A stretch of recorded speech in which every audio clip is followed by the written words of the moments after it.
یعنی منصب کو اختلافی بنایا جا سکتا ہے لیکن فضیلت کو اختلافی نہیں بنایا جا سکتا۔ اللہ نے سیدہ کو منصب نہیں دیا، فضیلت عطا کی، اور فضیلت سیدہ کو اس لیے عطا کی کہ صاحب فضیلت کی بات ہی مانی جائے گی۔ تو کبھی یہ مباہلے میں جائیں گی بابا کی نبوت کے لیے، اور کبھی فتق مانگنے جائیں گی علی کی ولایت کے لیے، اور وہاں بھی سیدہ کی بات کو صحیح مانا جائے گا، اور وہاں بھی سیدہ کی بات آج صحیح مانی جائے گی۔ تھوڑا سا اور جہاد بڑھائیے میرے عزیزو، تھوڑی اور محنت بڑھانے کی ضرورت ہے، کچھ دن اور صبر کرنے کی ضرورت ہے۔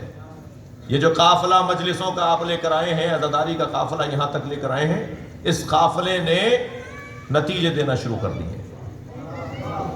یہ جو محنتیں ہوئی ہیں، شہادتیں ہوئی ہیں، گھر جلے ہیں اسی ملک کے اندر، اسی دنیا کے اندر، لوگوں کو زندہ درگور کیا گیا ہے اور دیواروں میں چنا گیا ہے، اور سیدہ کے چاہنے والوں کا خون نکال کر اسے گارا بنا کر عمارتیں بنائی گئی ہیں۔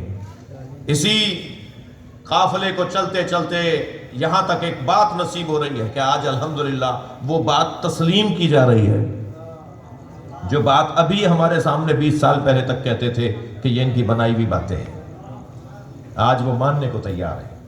مسلسل سوشل میڈیا کے ذریعے سے ہمارے بھائیوں کا موقف سامنے آ رہا ہے۔ جی ہم نے اپنا در نہیں بدلا ہے، ہم نے اپنا نظریہ نہیں بدلا ہے۔ بہت سارے لوگ ہیں جنہیں در نصیب ہو رہا ہے۔ صلوات ہدیہ کریں محمد و آل محمد پر۔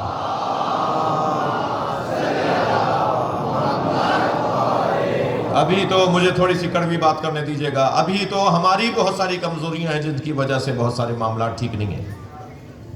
اگر یہ ہماری کمزوریاں دور ہو جائیں نا تو ذکر جو ہم لیے ہوئے ہیں نا، جس ذکر کو ہم نے اٹھایا ہوا ہے، جس ذکر کے ہم علمدار ہیں، کسی چیز کو اٹھانے کو کہتے ہیں علم، کوئی چیز اٹھا لی جائے اسے کہتے ہیں علم۔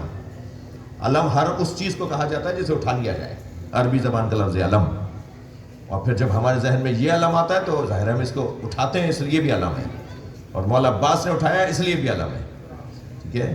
ہم جس ذکر کو علم کیے ہوئے ہیں، صلوات پڑھیں ذرا محمد و آل محمد۔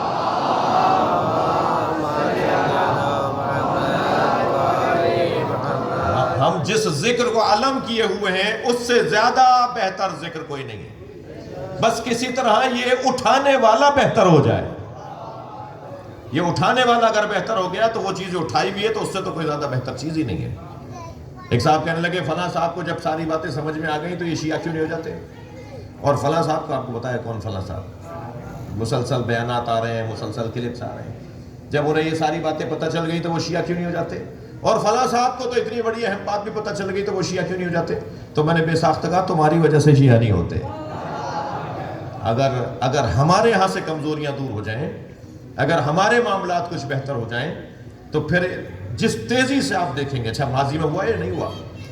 ماضی میں کتنی تیزی سے لوگ مکتب اہل بیت کی طرف آئے، پھر بیچ میں بریک آ گیا دو وجہ سے، ایک تو حالات کچھ ایسے ہو گئے، دوسرے ہمارے معاملات بھی کچھ ایسے ہو گئے۔